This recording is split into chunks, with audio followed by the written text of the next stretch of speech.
قال اللہ تبارک و تعالی فی القرآن المجید ان الذین آمنوا وعملوا الصالحات اولئک هم خیر البریہ۔ صدق اللہ العظیم۔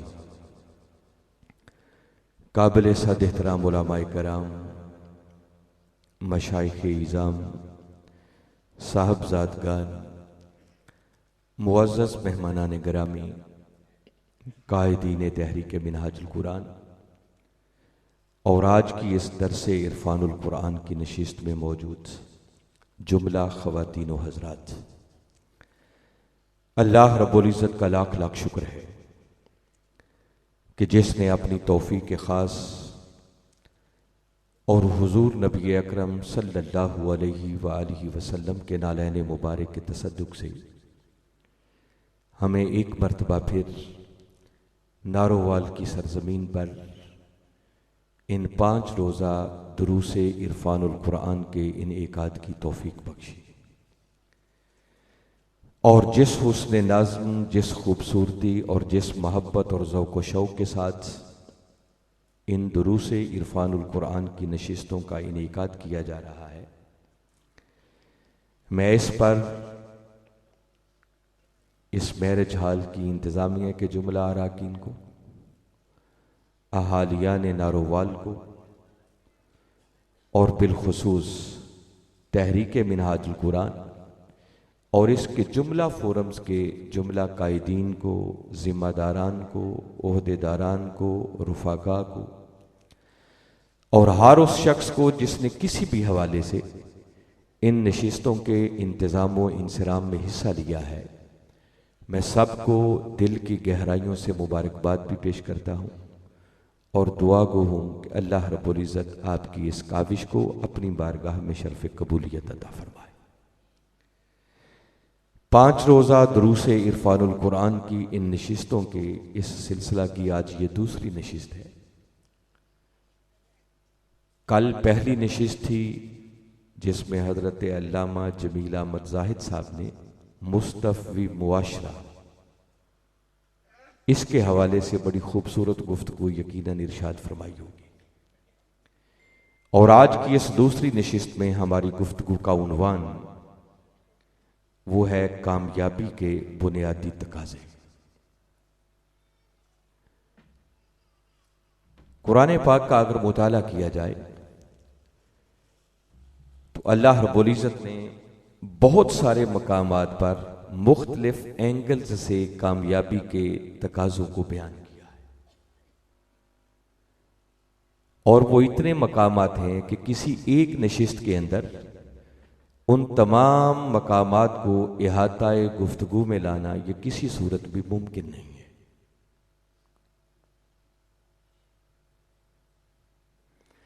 رانا تنویر صاحب، اب ایسا ہے کہ یہاں کھڑے نہیں ہونا، یہ سیٹیں بھی جو آگے ہیں ان کو پہلے فل کروا لیں، اور آپ سٹیج کی طرف موومنٹ ٹوٹلی بند ہو جانی چاہیے۔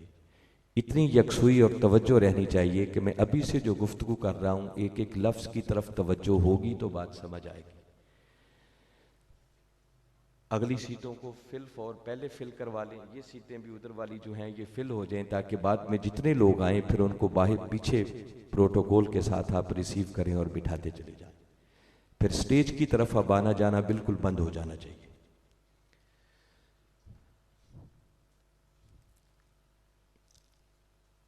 آج کی اس نشست میں گفتگو کے عنوان کے طور پر 30ویں پارے کی ایک معروف سورت سورہ بینہ، اس کی آیت نمبر 7 میں نے تلاوت کرنے کا شرف حاصل کیا ہے، جس میں اللہ رب العزت نے کلمہ تحقیق کے ساتھ ایک بات کا اعلان کیا اور فرمایا ان الذین آمنوا وعملوا الصالحات، فرمایا بے شک وہ لوگ جو ایمان لے آئے اور جنہوں نے اعمال صالحہ کو اپنی زندگی کا وتیرہ اور شعار بنا لیا، ان کے لیے حسر کے انداز میں اعلان کیا اولئک هم خیر البریہ، فرمایا یہی وہ لوگ ہیں جو میری تمام تر مخلوق میں سب سے بہتر ہے۔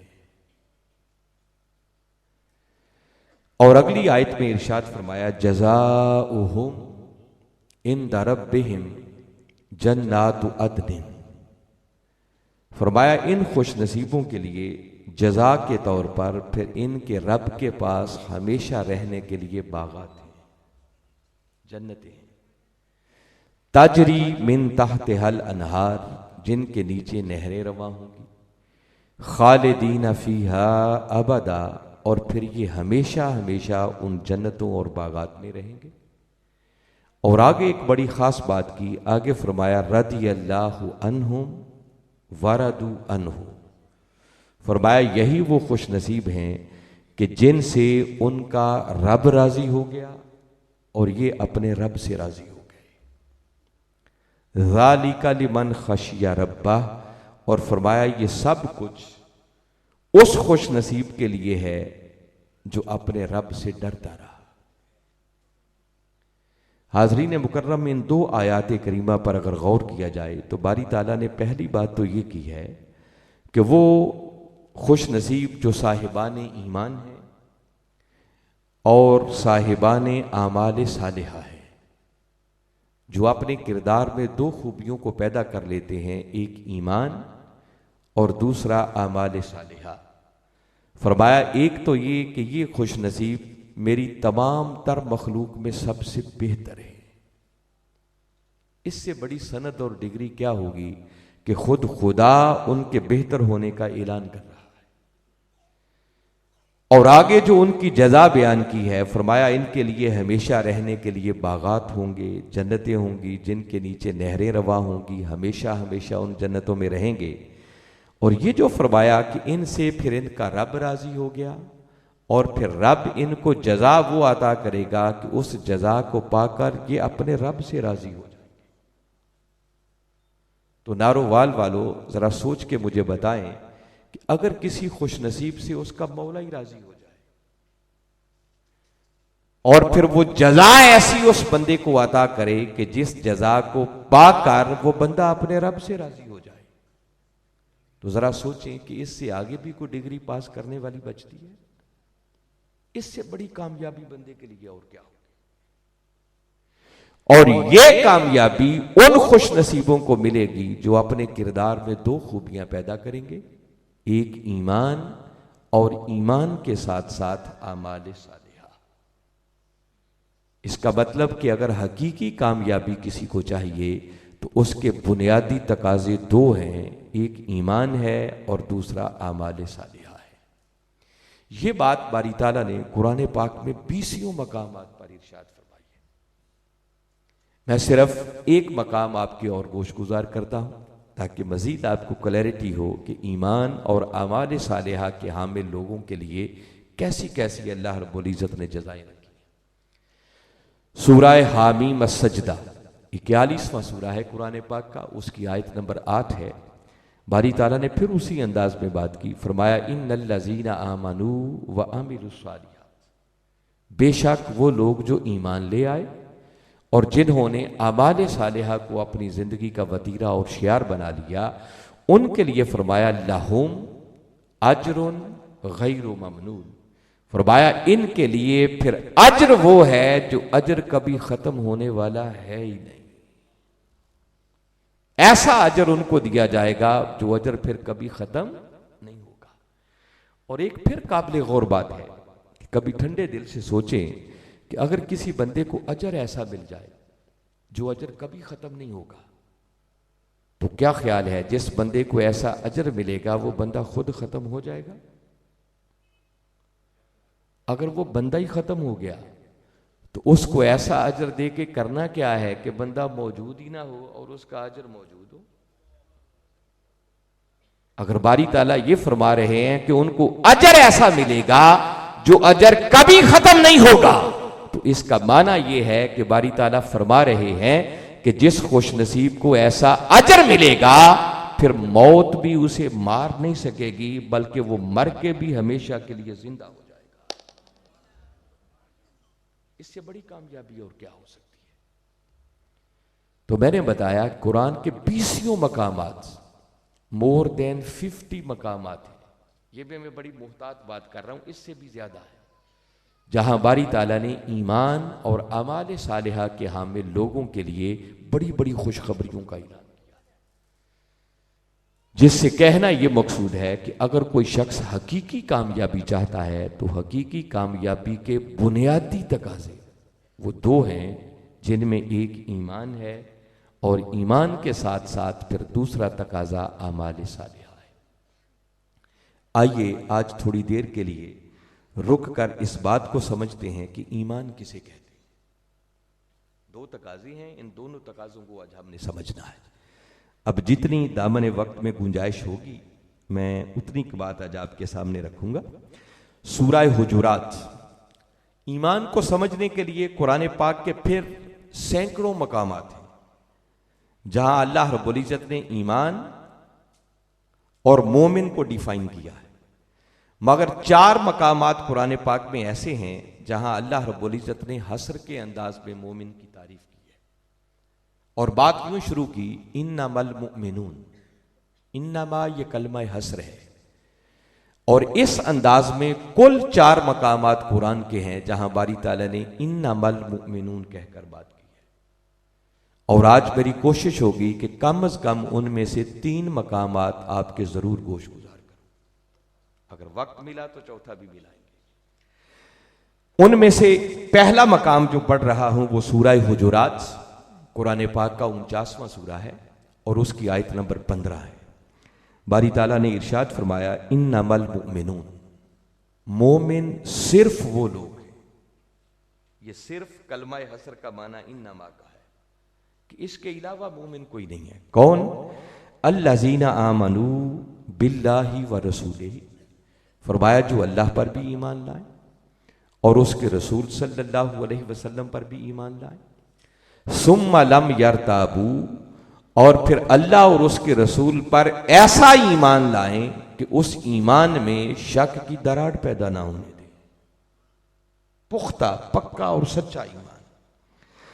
اور اتنی بات کر کے آگے باری تعالیٰ نے ارشاد فرمایا، وَجَاهَدُوا بِأَمْوَالِهِمْ وَأَنفُسِهِمْ فِي سَبِيلِ اللَّهِ، اور فرمایا پھر مومن بننے کے لیے اگلا تقاضا یہ ہے کہ پھر اپنے مال اور اپنی جان سے اللہ کی راہ میں جہاد کیا جائے۔ 3 باتیں ہو رہی ہیں یہاں پر۔ فرمایا مومن صرف وہ ہیں جو اللہ پر ایمان لائیں، اس کے رسول صلی اللہ علیہ وسلم پر ایمان لائیں، ایسا ایمان کہ جس ایمان میں پھر شک کی دراڑ پیدا نہ ہو، اور آگے فرمایا وَجَاهَدُوا بِأَمْوَالِهِمْ وَأَنفُسِهِمْ فِي سَبِيلِ اللَّهِ، اور پھر وہ اپنے مال اور اپنی جان سے اللہ کی راہ میں جہاد کریں۔ اور یہ 3 باتیں کر کے جب اس آیت کو اینڈ کرنا چاہا تو باری تعالیٰ نے پھر حصر کے انداز میں فرمایا، اولئک هم الصادقون، فرمایا جو ان تقاضوں کو پورا کرتے ہیں حقیقت میں یہی وہ لوگ ہیں جو اپنے دعوی ایمان میں سچے ہیں۔ شروع میں بھی حصر اور اینڈ پہ بھی حصر۔ فرمایا جو ان تقاضوں کو پورا نہیں کرتا، یہ جو بنیادی 3 تقاضے ہیں، فرمایا وہ کروڑ مرتبہ اپنی زبان سے کلمہ پڑھتے پھریں، ان کے ایمان کا کوئی اعتبار نہیں۔ مومن صرف وہ ہیں جو اللہ پر ایمان لائیں، اس کے رسول پر ایمان لائیں، اور پھر اس کے بعد اپنے مال اور اپنی جان سے اللہ کی راہ میں جہاد کریں۔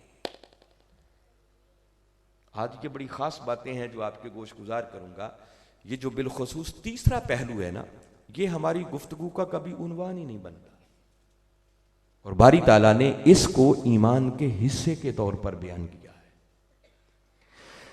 3 چیزیں جن پر ایمان لائے بغیر بندہ مومن نہیں بن سکتا۔ آئیے ذرا تھوڑا تھوڑا ان کو دیکھتے ہیں کہ قرآن ان پر بات کیسے کرتا ہے۔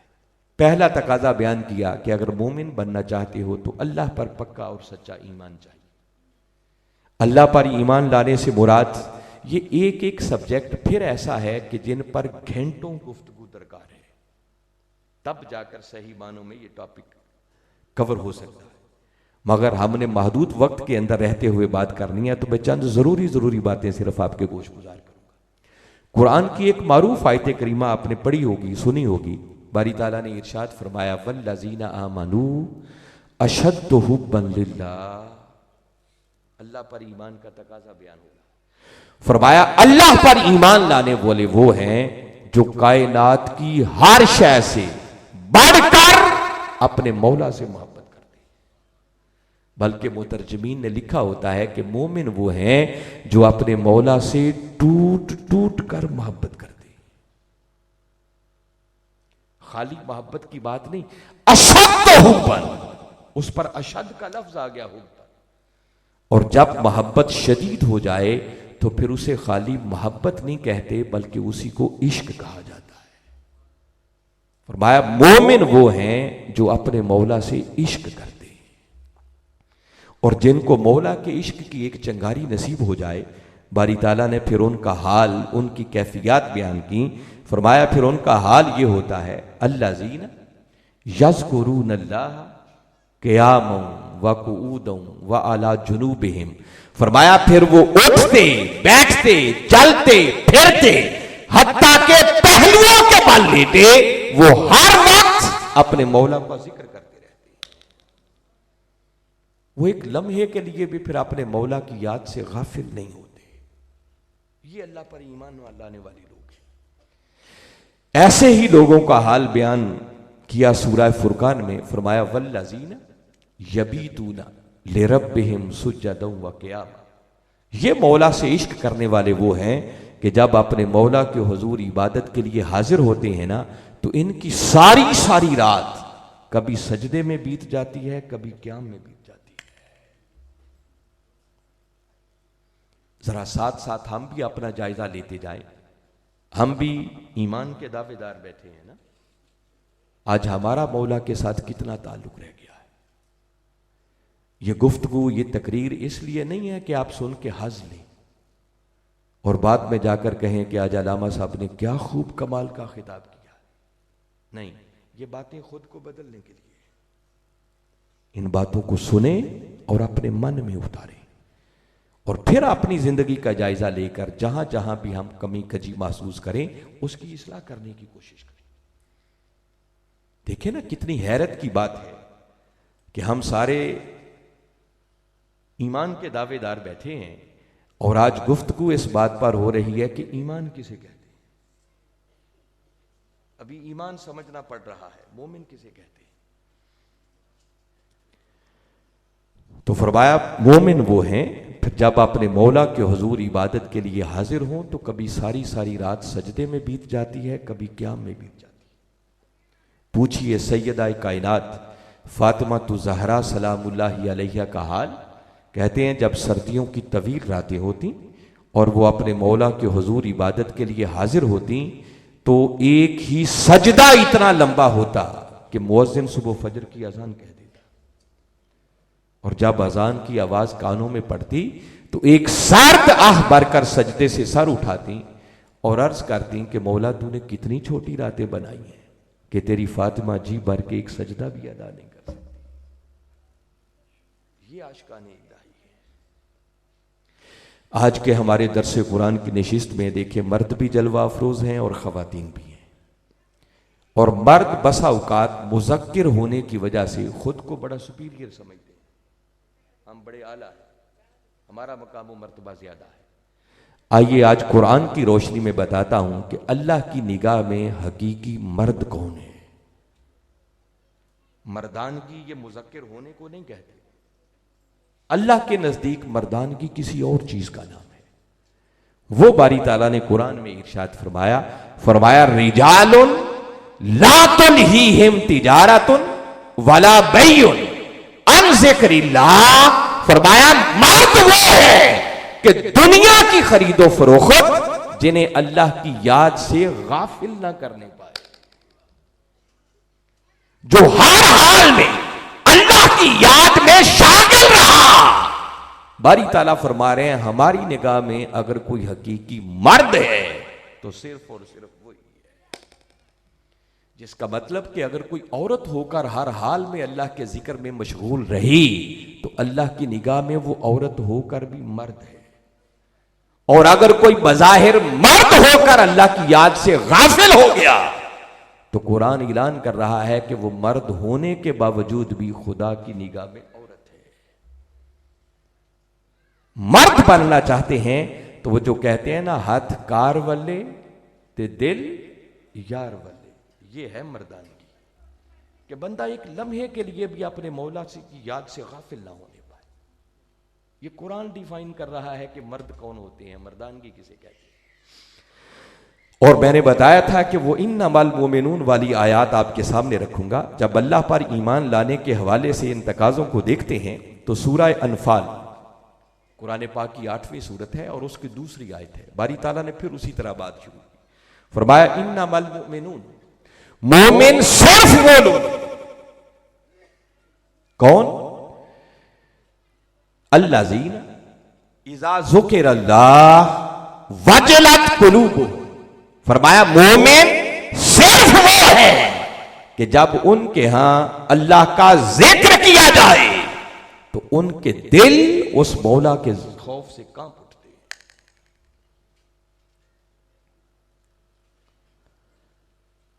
اور ساتھ آگے فرمایا وَإِذَا تُلِيَتْ عَلَيْهِمْ آيَاتُهُ زَادَتْهُمْ ایمانا. اور پھر جب ان پر اللہ کی آیات کی تلاوت کی جاتی ہے تو ان اہل ایمان کا ایمان پہلے سے بھی اور بڑھ جاتا ہے.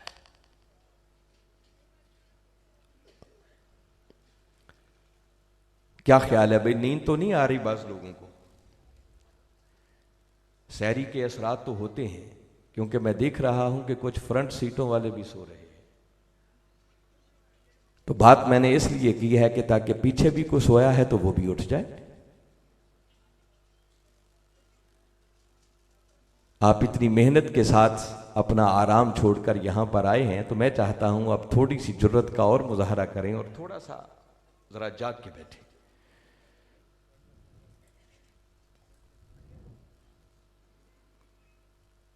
ذوالفقار صاحب اب جلدی جلدی جان ادھر. میں چاہتا ہوں کہ اب زیادہ ڈسٹربنس ایک ہی بار کر لیں، اب سیٹیں چینج کروانے والے چکر میں نہ پڑے. ہاں ایک ہی بار جلدی کریں، کیونکہ اس سے سارے پروگرام کا پھر مزہ خراب ہو جائے گا. اب جو بھی ایڈجسٹمنٹ کریں بلکہ زیادہ اچھا ہوگا پیچھے ہی کریں جو بھی کرنا ہے. آپ کی پوری توجہ اور یکسوئی چاہتا ہوں بھائی، تاکہ آپ پورے دھیان سے سنیں اور بات اسی طرح ہماری کنٹینیو رہے. تو باری تعالیٰ دوسرا تقاضا بیان کر رہے ہیں کہ جب ان پر اللہ کی آیات کی تلاوت ہوتی ہے، ان پر قرآن پڑھا جاتا ہے تو ان کا ایمان پہلے سے بھی اور بڑھ جاتا ہے. تو دیکھو نا، ایمان تو انہی لوگوں کا بڑھے گا کہ جو اللہ کی آیات کو سنیں تو ان کو سمجھ بھی آئے کہ یہاں کہا کیا جا رہا ہے. تو جن بیچاروں کو سمجھ ہی نہیں کہ اس میں لکھا ہوا کیا ہے، پڑھا کیا جا رہا ہے، ان کے ایمان میں کیا اضافہ ہونا ہے.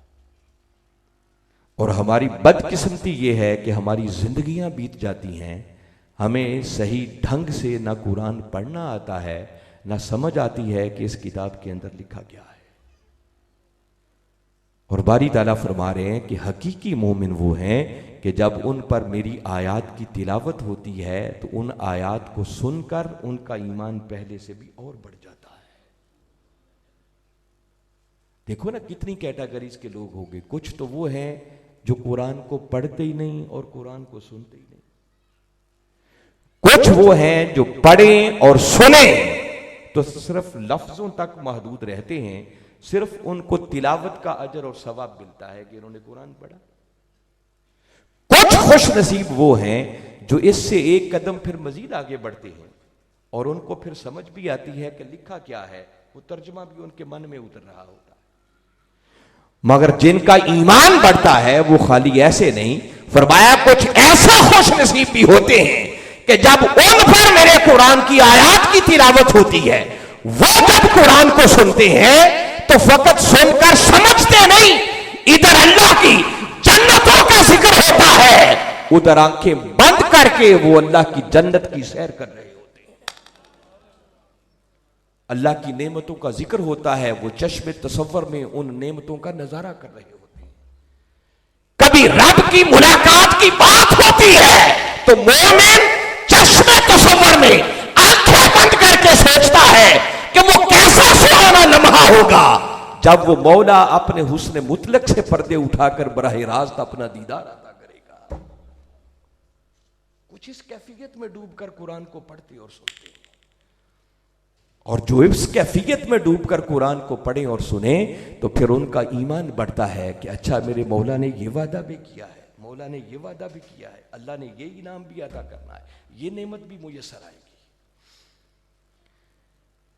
تو ایسا تعلق مولا سے ہونا چاہیے۔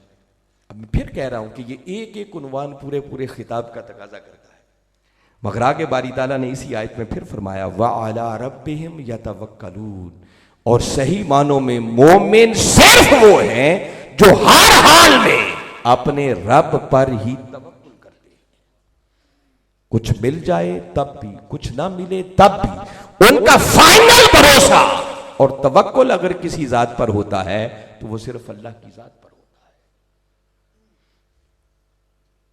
اب یہ جو تین چیزیں بیان ہوئی ہیں، ان تینوں کا تعلق بندے کے باطن کے ساتھ ہے۔ ذکر کیا جائے تو دل کانپ اٹھتے ہیں، آیات پڑھی جائیں تو ایمان پہلے سے اور بڑھ جاتا ہے، اور ہر حال میں اپنے رب پر توکل کرتے ہیں، بھروسہ کرتے ہیں۔ ان تینوں چیزوں کا تعلق بندے کے باطن کے ساتھ ہے۔ مگر ساتھ ہی باری تعالیٰ نے فرمایا آؤ یہ بھی بتاؤں کہ اگر ظاہراً جاننا چاہو کہ یہ ایمان والے اللہ سے محبت کرنے والے کون ہوتے ہیں تو اگلی آیت پہ فرمایا الذین یقیمون الصلاۃ وَمِمَّا رَزَقْنَاهُمْ يُنْفِقُونَ، یہ وہ خوش نصیب ہیں جو نماز قائم کرتے ہیں اور ہمارے دیے ہوئے رزق میں سے ہر حال میں پھر خرچ کرتے رہتے ہیں، بھلے سے وہ اپنی ذات پر خرچ کرنا ہو، اپنے بیوی بچوں پر خرچ کرنا ہو، اپنے رشتہ داروں پر خرچ کرنا ہو، غریبوں یتیموں مسکینوں پر خرچ کرنا ہو، یا اللہ کے دین کی سربلندی کے لیے خرچ کرنا ہو، فرمایا پھر وہ ہمارے دیے ہوئے رزق میں سے ہر حال پہ خرچ کرتے رہتے ہیں۔ اور اتنی بات کر کے باری تعالیٰ نے اگلی آیت کریمہ کے اندر پھر حسر کے انداز میں اعلان کیا اولئک ھم المؤمنون حقا، فرمایا حقیقت میں اگر سچے اور پکا مومن ہیں تو وہ صرف اور صرف زور دے کر حسر کے انداز میں باری تعالیٰ نے بات کی۔ تو یہ اللہ پر ایمان کے کچھ تقاضے بیان ہوئے۔ اسی طرح پھر دوسرا ایمان کا تقاضا تھا اللہ کے رسول صلی اللہ علیہ وسلم پر ایمان لانا۔ یہ جو تین تقاضے بیان ہوئے ان تینوں کا آپس میں بڑا گہرا لنک ہے۔ پہلے اللہ کی ذات پر ایمان لانا، فرمایا پھر اس کے رسول پر ایمان لاؤ۔ اب رسول کی بات کیوں ہوئی؟ وہ اس لیے باری تعالیٰ نے اگلا تقاضا رکھا ہے کہ اگر اللہ پر ایمان لانے کی بنیاد اللہ سے محبت ہے، عشق ہے، تو فرمایا محبوب اب ان کو یہ بھی بتا دو کہ قل ان کنتم تحبون اللہ فاتبعونی یحببکم اللہ۔ محبوب اپنی میٹھی میٹھی زبان سے انہیں بتا دو کہ لوگوں اگر اللہ سے محبت کرنا چاہتے ہو تو آؤ پہلے مجھ مصطفیٰ کی اتباع کرو، پہلے میری محبت اور عشق کے چراغ اپنے سینوں میں روشن کرو، پہلے میری ذات سے غلامی والا تعلق قائم کرو کہ جب تم میری اتباع کے دائرے میں آ جاؤ گے تو فرمایا یحببکم اللہ، پھر اللہ کے صرف محب نہیں رہو گے بلکہ اللہ خود تمہیں اپنا محبوب بنا لے گا۔ آٹومیٹیکلی دوسرا تقاضا آ گیا کہ اب اگر اللہ سے صحیح معنوں میں تعلق قائم کرنا ہے تو ضروری ہے اس کے رسول کے قدموں سے جڑا جائے، ان کی محبت اور عشق کے چراغ سینوں میں روشن کیے جائے۔ اور رسول پر کیسا ایمان ہونا چاہیے، یہ تیسرا مقامات آپ کو سنا رہا ہوں جہاں باری تعالیٰ نے پھر انما المؤمنون کہہ کر بات کی۔ یہ سورہ نور قرآن پاک کا 24واں سورہ ہے اور اس کی آیت نمبر ہے 62۔ بڑا ایمان افروز مقام ہے، اہل علم سے تو کوئی بات ڈکی چھپی نہیں ہوتی، مگر بالعموم جو مجمع میں لوگ بیٹھے ہیں بہت کم آپ نے اس آیت کریمہ پر گفتگو سنی ہوگی۔ یہ رسول پر ایمان لانے کے کچھ تقاضے بیان ہو رہے ہیں۔ باری تعالیٰ نے اس مقام پر پھر اسی طرح بات کا آغاز کیا، فرمایا انما المؤمنون، مومن صرف وہ لوگ ہیں، کون؟ الذین آمنوا باللہ ورسولہ، جو اللہ پر بھی ایمان لائیں اور اس کے رسول پر بھی ایمان لائیں۔ اور اتنی بات کر کے فرمایا ایمان کے لیے اتنا کافی نہیں ہے، ساتھ آگے فرمایا وَإِذَا كَانُوا مَعَهُ عَلَىٰ أَمْرٍ جَامِعٍ لم یذهبوا حتی یستأذنوا، فرمایا مومن بننے کے لیے اللہ اور اس کے رسول پر ایمان کا زبان سے اقرار کرنے کے بعد ضروری ہے کہ پھر جب کبھی وہ کسی ضروری میٹر پر مشاورت کے لیے میرے محبوب کی بارگاہ اقدس میں آئے بیٹھے ہوں تو فرمایا مومن وہ ہے لم یذهبوا حتی یستأذنوا، جو اس وقت تک اٹھ کر نہ جائیں جب تک کہ پہلے میرے محبوب سے اجازت نہ لے لیں۔ ایک عجیب تقاضا ایمان کا بیان ہو رہا ہے۔ یہ آیت آج سے 14 صدیاں پہلے اتری۔ اس کا پس منظر وہ یہ تھا کہ مدینہ کے اندر آپ کو معلوم ہے بہت سارے منافق پیدا ہو گئے تھے جو اوپر سے کلمہ پڑھتے تھے مگر دل سے ماننے کو تیار نہیں تھے، اور اندرون خانہ وہ ہر وقت پلاننگ میں رہتے کہ مسلمانوں کے خلاف سازش کیسے کرنی ہے، ان کی پالیسیوں کو ناکام کیسے بنانا ہے، ان کو کیسے نقصان پہنچانا ہے، جڑیں کاٹنے کی کوشش کرتے۔ اور ان میں سے ایک حربہ ان کا یہ ہوتا کہ جب کبھی تاجدار کائنات صلی اللہ علیہ وسلم ایمان والوں سے، صحابہ کرام سے کوئی اہم مشاورت کر رہے ہوتے تو چونکہ کلمہ وہ بھی پڑھتے تھے تو وہ بھی آ کے بیٹھ جاتے، اور جب کوئی اہم سیریس بات ہو رہی ہوتی تو اچانک ایک ایک کر کے اٹھ کے جانا شروع کر دیتے تاکہ پچھلا ماحول خراب ہو جائے، تاثر غلط دینے کی کوشش کرتے۔ اور ایسا آپ بسا اوقات آج کے دور میں بھی دیکھتے ہیں ہوتا ہے، کئی تنظیمیں، کئی جماعتیں جن کی آپس میں نہیں بنتی، اور اگر کوئی ایک جماعت ٹھان لے کہ ان کا پروگرام ہم نے ناکام کرنا ہے تو وہ کیا کرتے ہیں، پہلے جتھا بنا کے آ کے بیٹھ جاتے ہیں، اور جب بڑا سیریس ماحول بن جائے تو پھر اچانک اٹھ کے جانا شروع کر دیتے تاکہ پچھلا ماحول خراب ہو جائے۔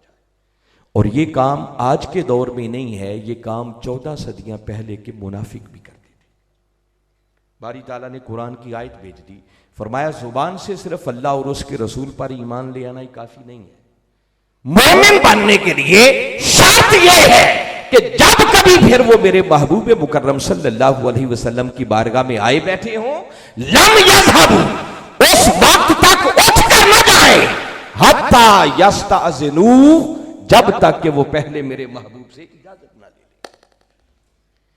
اتنی بات کر کے اب آیت ایک ہی چل رہی ہے، آگے پھر باری تعالیٰ نے انداز بدلا مگر بات وہی کی، فرمایا ان الذین، بے شک وہ لوگ، یستأذنونک، اب باری تعالیٰ اپنے محبوب سے مخاطب ہو گئے کہ اے میرے محبوب مکرم صلی اللہ علیہ وسلم، بے شک وہ لوگ پھر جو آپ سے اجازت طلب کرتے کہ آقا چلے جائیں، کوئی ضروری کام پڑ گیا ہے، تو ان کے لیے حسر کے انداز میں اعلان کیا اولئک الذین، فرمایا یہی وہ لوگ ہیں یؤمنون باللہ ورسولہ، جو اللہ پر بھی ایمان لاتے ہیں اور اس کے رسول پر بھی ایمان لاتے ہیں۔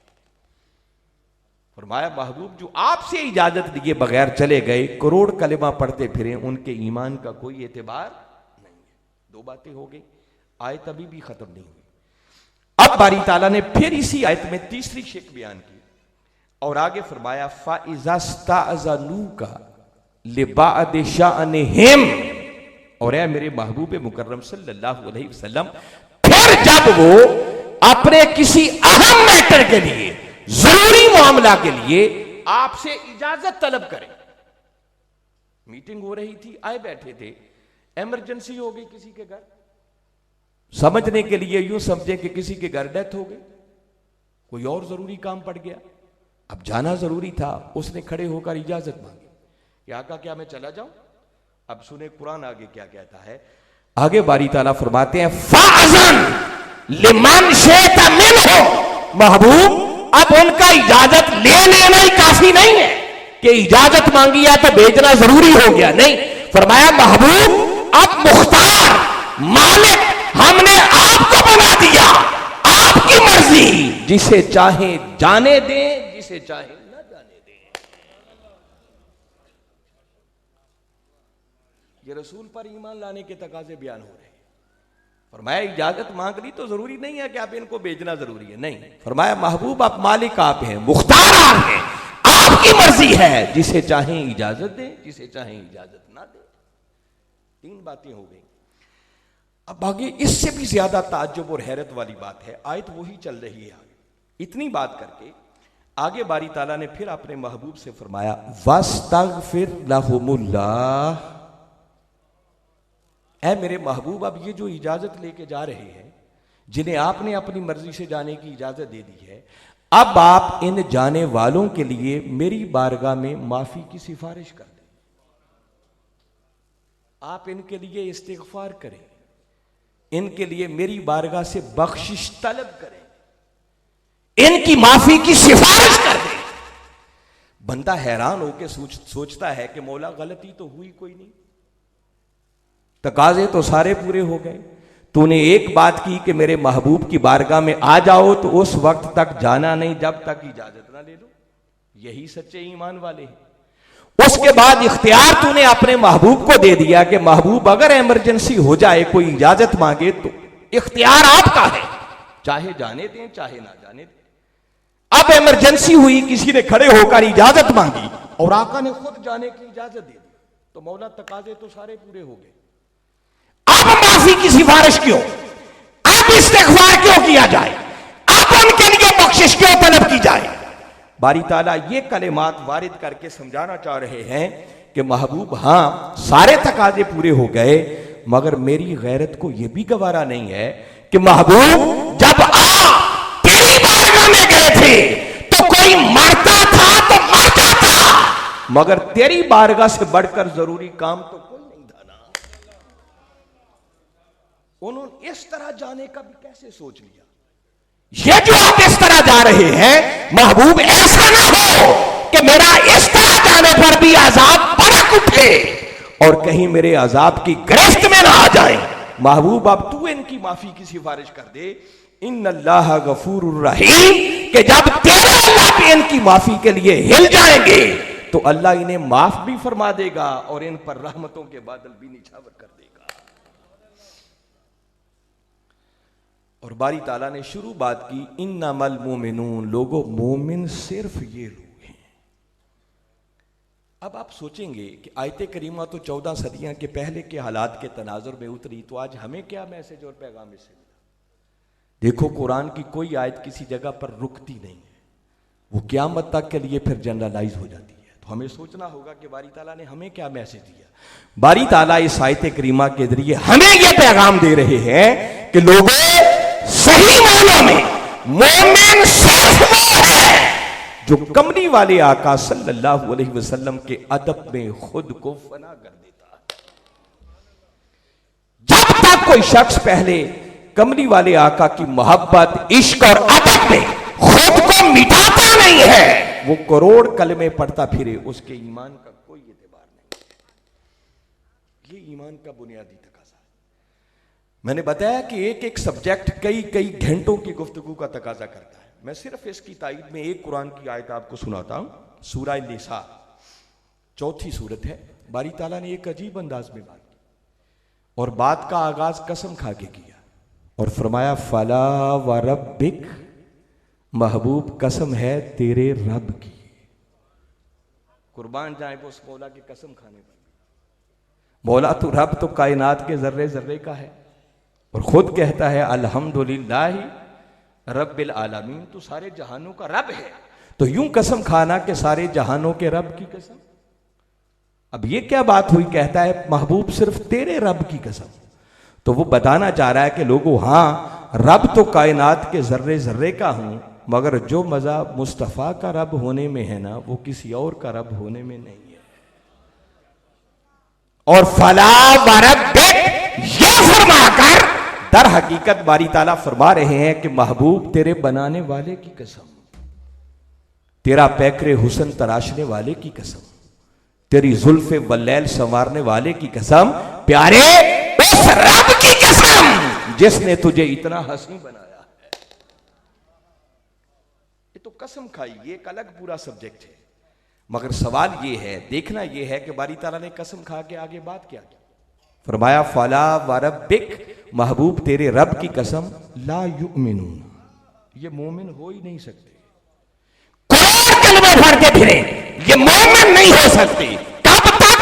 حتی یحکمونک یعلموک فیما شجر بینہم، اس وقت تک مومن نہیں ہو سکتے جب تک کہ پہلے اپنے تمام تر معاملات کے اندر پہلے تجھے اپنا حاکم تسلیم نہ کر لے۔ صرف لڑائی جھگڑے میں نہیں، دنیا کے ہر معاملے میں تجھے حاکم نہ بنا لے۔ اٹھنا کیسے ہے، بیٹھنا کیسے ہے، چلنا کیسے ہے، پھرنا کیسے ہے، سونا کیسے ہے، جاگنا کیسے ہے، اللہ کے حقوق کیسے ادا کرنے ہیں، بندوں کے حقوق کیسے ادا کرنے ہیں۔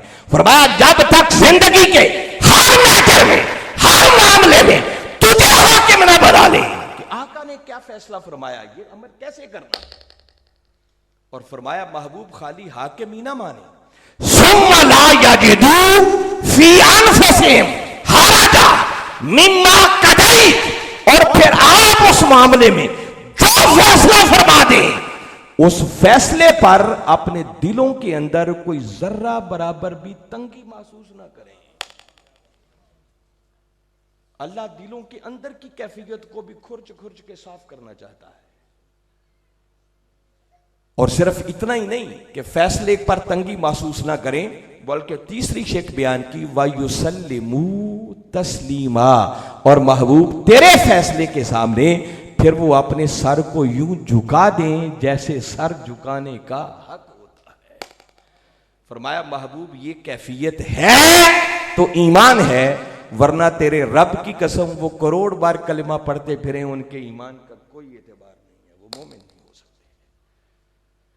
یہ ہے کملی والے آقا کی ذات پر ایمان لانے کا ایک معنی کہ جب تک کوئی شخص پہلے آقا کی محبت میں، عشق میں، ادب میں خود کو مٹاتا نہیں ہے، وہ کبھی مومن نہیں ہو سکتا۔ اور جن کو اس راز کی سمجھ آ گئی، پوچھئے سیدنا صدیق اکبر رضی اللہ تعالیٰ عنہ، پھر امامت کے مصلی پر کھڑے ہوتے، جماعت ہو رہی ہوتی، آقا تشریف لے آتے، آقا کے ادب کی خاطر امامت کے مصلی چھوڑ دیتے۔ پوچھئے سیدنا عمر فاروق رضی اللہ تعالیٰ عنہ سے، اللہ کے گھر کا طواف کر رہے ہوتے، حجر اسود کو چومنے کا وقت آتا، حجر اسود سے مخاطب ہو جاتے اور فرماتے حجر اسود میں جانتا ہوں تو بھی پتھروں جیسا ایک پتھر ہی ہے، ہم تو پتھروں کو چھوڑ چکے، کتنے پتھر کعبے میں پڑے تھے جن کو نکال کے باہر پھینک دیا، مگر تجھے چوم رہے ہیں، اور اے حجر اسود عمر تمہیں صرف اس لیے چومتا ہے کہ میں نے اپنے آقا کو دیکھا، چونکہ ان کے لب لگ گئے تو میں تو مصطفیٰ کے لبوں کو چوم رہا۔ پوچھئے سیدنا عثمان غنی رضی اللہ تعالیٰ عنہ سے ادب کیا ہوتا ہے۔ صلح حدیبیہ کے وقت میرے آقا نے جب ان کو نمائندہ بنا کر بھیجا مکہ کے کافروں کی طرف کہ جائیں پوچھیں ہمیں مکہ میں داخلے کی اجازت دیتے ہیں یا نہیں دیتے، کافروں نے صاف انکار کر دیا، عثمان اس بار بھی تمہیں اور تمہارے نبی کو آنے کی اجازت نہیں ہے۔ اب عثمان کے لیے وہ غیر نہیں تھے، عثمان وہیں پلے بڑے جوان ہوئے تھے، بچپن کے دوست ہوں گے، کئی رشتہ دار بھی ہوں گے جو ابھی ایمان نہیں لائے تھے۔ جب پلٹ کے واپس آنے لگے تو آواز دے کے کہتے ہیں کہ عثمان تمہارے نبی کو تو اجازت نہیں ہے، مگر 6 سال بیت گئے تم لوگوں نے کبھی اللہ کے گھر کا طواف نہیں کیا، جاؤ تم طواف کرنا چاہو تو تمہیں اجازت ہے۔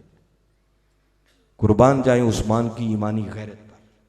یہ سنا اور پلٹ کر فرمانے لگے کہ کافرو تم نے اتنا ہی لالچی سمجھ لیا، جس آقا نے اس در کا راستہ دکھایا اب ان کو تو تم آنے کی اجازت نہ دو اور خالی مجھے کہو کہ میں طواف کر لوں۔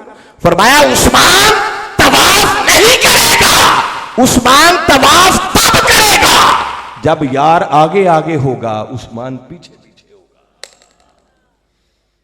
اللہ کے گھر کا طواف عبادت ہے، آقا نے منع نہیں کیا تھا کہ مجھے اجازت نہ دے تو عثمان تو بھی طواف نہ کرنا۔ یہ وہ ایمانی غیرت ہے جو قرآن سکھانا چاہ رہا ہے۔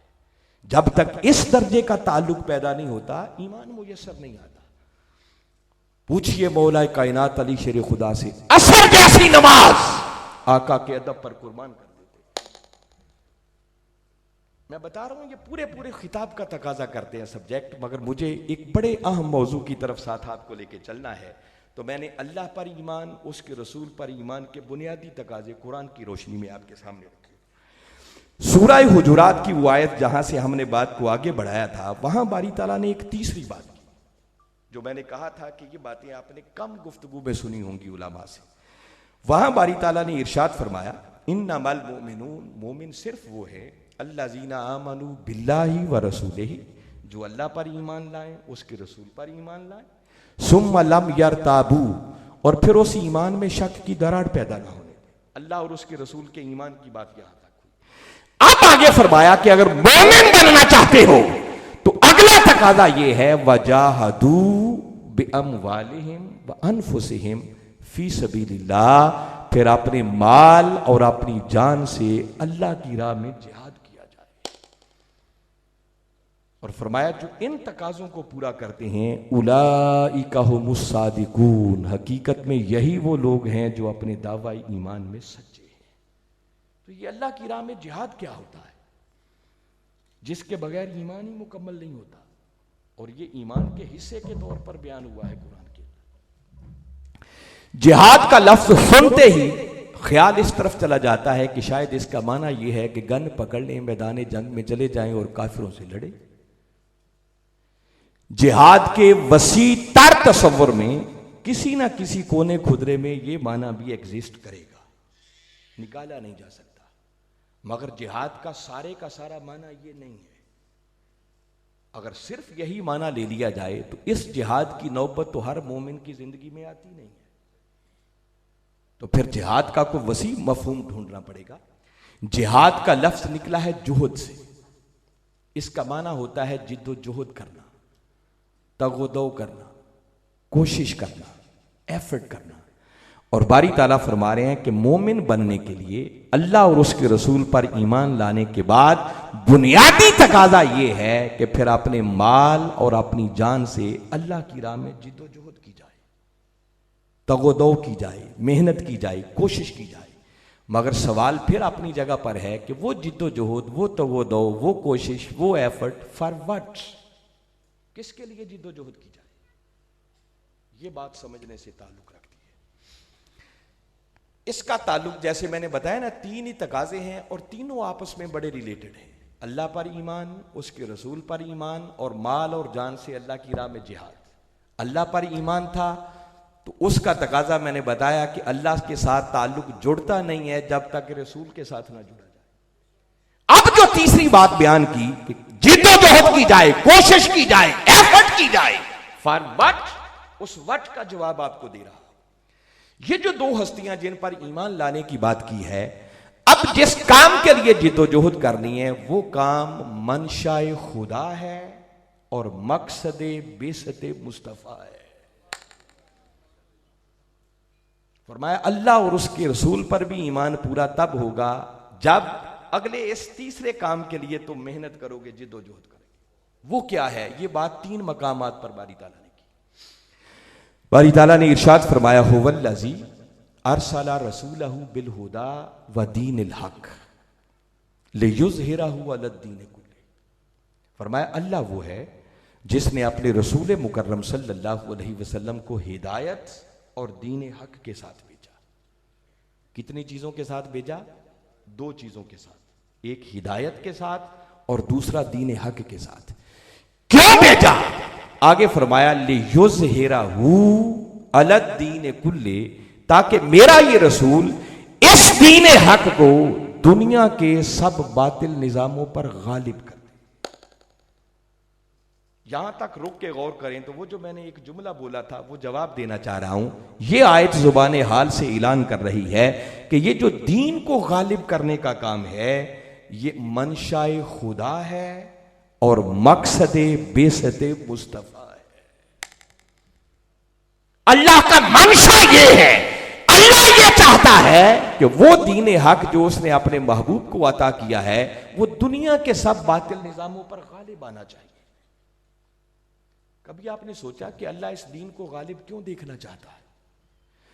یاد رکھیں اس دین کے غالب کرنے میں اللہ کا اپنا ذاتی کوئی مفاد نہیں ہے۔ اللہ ہماری طرح کے فائدے اور نقصان سے بڑا بلند ہے۔ کسی کام کے ہونے سے اس کا فائدہ کوئی نہیں ہوتا اور کسی کام کے نہ ہونے سے اس کا نقصان کوئی نہیں ہوتا، تو پھر اللہ اس دین کو غالب کیوں دیکھنا چاہتا ہے؟ اسے اپنا فائدہ عزیز نہیں ہے بلکہ اس دین کو غالب کرنے میں اسے مفاد بھی ہمارا عزیز ہے۔ آپ پوچھیں گے اس میں ہمارا مفاد کیا ہے؟ اس کے لیے پہلے دین حق کو سمجھیں کہ دین حق سے مراد کیا ہے۔ دین حق سے مراد ہے دین اسلام۔ ان الدین عند اللہ الاسلام، کہ بے شک اللہ کے نزدیک دین صرف اسلام ہی ہے۔ اب سوچنا ہوگا اسلام کیا ہے۔ مجھے پورا یقین ہے کہ زندگی میں کبھی نہ کبھی یہ جملہ آپ نے ضرور سنا ہوگا کہ اسلام ایک مکمل ضابطۂ حیات ہے۔ یہ سنا ہے کبھی؟ اس کے معنی پر بھی غور کریں۔ آج یہ جو فرمایا نا اسلام ایک مکمل ضابطۂ حیات ہے، اللہ رب العزت نے ہم انسانوں کو زندگی گزارنے کے لیے جو نظام عطا کیا ہے، جو دستور عطا کیا ہے، جو ڈسپلن عطا کیا ہے، اس کا نام ہے اسلام۔ اس کو کہتے ہیں دین حق، کیونکہ اللہ ہے ہمارا خالق، وہ ہے ہمارا مالک، ہمارا کریٹر، ہمیں پیدا کرنے والا۔ تو اس سے بہتر کوئی نہیں جانتا کہ میرے بنائے ہوئے انسان کی دنیا اور آخرت کی کامیابی کا راز کس سسٹم میں ہے۔ دیکھیں نا، آپ کبھی بازار جائیں اور آپ نے ایک موبائل ٹیلی فون ہی خریدنا ہو، تو جب آپ نیا موبائل خریدتے ہیں نا، تو جس کمپنی نے اسے بنایا ہوتا ہے ان کی طرف سے آپ کو ایک چھوٹا سا بک لیٹ کتابچہ بھی ملتا ہے۔ ایون کہ آپ ٹی وی خریدیں، فریج خریدیں، کوئی موٹر سائیکل خریدیں، کوئی کار خریدیں، جو چیز بھی خریدیں نا، جس کمپنی نے بنائی ہوتی ہے ان کی طرف سے ایک کتابچہ بھی ملتا ہے، جس میں انہوں نے پورا سسٹم دیا ہوتا ہے کہ چونکہ یہ چیز ہماری بنائی ہوئی ہے اور ہماری اس ڈیوائس کو اگر ہمارے نظام کے مطابق استعمال کرو گے تو اس کی کارکردگی بڑی اچھی ہوگی، اس کی پرفارمنس بڑی اچھی ہوگی۔ تو ہمارا بنانے والا کون ہے؟ اللہ۔ تو چونکہ اللہ نے ہمیں بنایا ہے تو اللہ سے بہتر کوئی نہیں جانتا کہ میرے بنائے ہوئے انسان کی دنیا اور آخرت کی کامیابی کس سسٹم میں ہے۔ اس نے بھی ایک نظام دیا، مگر انسان کو چونکہ اللہ نے عقل دی، وہ جب اس دنیا میں آیا تو اس نے اپنی عقل کے خود گھوڑے دوڑائے کہ اس زندگی کو کیسے کامیاب بنایا جا سکتا ہے۔ کسی نے سوچا شاید یہی چند روزہ زندگی ہے، بس لوٹ مار کرو، مار داڑ کرو، عیاشی کرو، یہی کامیابی۔ کسی نے سوچا ہوگا کہ نہیں، یہ حلال اور حرام کی تمیز ختم نہیں ہونی چاہیے، چلو اچھا کاروبار کر لیں، کوئی اچھی کوٹھی اور بنگلہ بن جائے، گاڑی شاڑی مل جائے، یہ بڑی کامیاب زندگی ہوگی۔ کوئی اس سے ایک قدم اور آگے بڑھا ہوگا، اس نے سوچا کہ نہیں، کچھ صدارت اور وزارت مل جائے تو پھر تو مزے ہی کچھ اور ہے۔ اور دنیا دیکھیں کیسے مرتی ہے ان چیزوں کے لیے آج، حتیٰ کہ پھر قومی اور بین الاقوامی سطح پر حکومتیں اپنے سسٹم اور نظام جاری کرتی۔ نارووال شہر کے لوگ بیٹھے ہوئے ہیں، جب نئی صدی شروع ہوئی ہے تو امریکہ سپر پاور تھا، اس نے پوری دنیا کے لیے ایک نظام جاری کیا اور اس نے نام رکھا نیو ورلڈ آرڈر۔ پوری دنیا میرے اس نظام کے مطابق چلے گی۔ قبلہ حضور نے اس پر بڑے خطاب کیے تھے، اس کے نیو ورلڈ آرڈر کے پرچے اڑا دیے تھے۔ تو حکومتیں بین الاقوامی سطح پر طاقتیں پھر نظام جاری کر دیا، تو انسان نے آ کر کئی نظام اپنی عقل کے مطابق بنا دیا۔ اللہ نے اپنے محبوب مکرم صلی اللہ علیہ وسلم کو بھیجا، محبوب آپ کو بھیج رہا ہوں، آپ جائیں اور آپ جا کر میرے دیے ہوئے اس نظام کو دنیا کے بنائے ہوئے سب باطل نظاموں پر غالب کر دیں۔ مولا کیوں؟ فرمایا جب یہ میرا دیا ہوا نظام غالب آئے گا تو میرے بندوں کو اس کے مطابق زندگی گزارنے کا موقع ملے گا، اور جب وہ اس کے مطابق زندگی گزاریں گے تو ان کی دنیا بھی سنورے گی اور ان کی آخرت بھی سنورے گی۔ تو دین کا غلبہ یہ منشاء خدا ہے اور مقصد بعثت مصطفیٰ ہے۔ ہمارے آقا صلی اللہ علیہ وسلم پھر تشریف لائے، آپ نے ایک دعوت کا سلسلہ شروع کیا، لوگوں کو آواز دی کہ لوگوں اللہ ایک ہے، میں اس کا رسول یعنی اس کا نمائندہ بن کر آیا، آؤ میری دعوت پر لبیک کہو، کلمہ پڑھو اور دائرہ اسلام میں داخل ہو جاؤ۔ اللہ نے مجھے اس مقصد کے لیے بھیجا۔ اگر یہاں رک کر میں آپ سے ایک بات کرنا چاہوں، اللہ نے اپنے محبوب کو بھیجا تھا کہ محبوب آپ نے اس دین کو باطل نظاموں پر غالب کرنا ہے۔ تو جب آپ نے دعوت کے سلسلے کا آغاز کیا تو آپ کی دعوت سے ایک تحریک شروع ہوئی۔ کیا شروع ہوئی؟ اگر اس تحریک کو نام دینا چاہیں کہ اس کا نام کیا ہو سکتا ہے، تو اس کا نام ایک ہی سمجھ میں آتا ہے کہ وہ غلبہ دین حق کی تحریک تھی۔ اللہ نے آپ کو مقصد کیا عطا کر کے بھیجا تھا؟ دین کو غالب کرنا ہے۔ تو وہ دین کے غلبے کے لیے تحریک شروع ہوئی، غلبہ دین حق کی تحریک تھی۔ اور وہ خوش نصیب جو آپ کی دعوت قبول کر رہے تھے، کلمہ پڑھ کے اسلام میں شامل ہو رہے تھے، داخل ہو رہے تھے، اگر ان کو کوئی ٹائٹل دینا چاہیں کہ وہ کون تھے، تو وہ ایک ہی ٹائٹل سمجھ میں آتا ہے کہ جو آپ کی دعوت کو قبول کر رہا تھا وہ کلمہ پڑھ کے اس غلبہ دین حق کے لیے اٹھنے والی تحریک کو جوائن کر رہا تھا، اس کا کارکن بن رہا تھا، اس کا ممبر بن رہا تھا۔ اور کلمہ پڑھ کے وہ کہنا کیا چاہ رہا تھا، وہ کلمے کا ایک ہی معنی سمجھ میں آتا ہے کہ وہ کلمہ پڑھنے والا در حقیقت کلمہ پڑھ کے اللہ اور اس کے رسول صلی اللہ علیہ وسلم کے ساتھ اپنی وفاداری کا اعلان کر رہا تھا کہ مولا جس دین کو غالب کرنے کے لیے تو نے اپنے محبوب کو بھیجا ہے، میں کلمہ پڑھ کے اعلان کرتا ہوں کہ اس دین کو غالب کرنے کے لیے اگر تن من دھن بھی قربان کرنا پڑا تو اس قربانی دینے سے بھی دریغ نہیں کروں گا۔ یہ ہے ایمان کا معنی۔ میں نے شروع میں ایک جملہ بولا تھا کہ آپ اندازہ کریں کہ صورتحال کتنی ابتر ہے کہ مومنوں کو آج سمجھانا پڑ رہا ہے کہ ایمان کسے کہتے ہیں، اس حد تک زوال کا شکار ہو گئے ہیں۔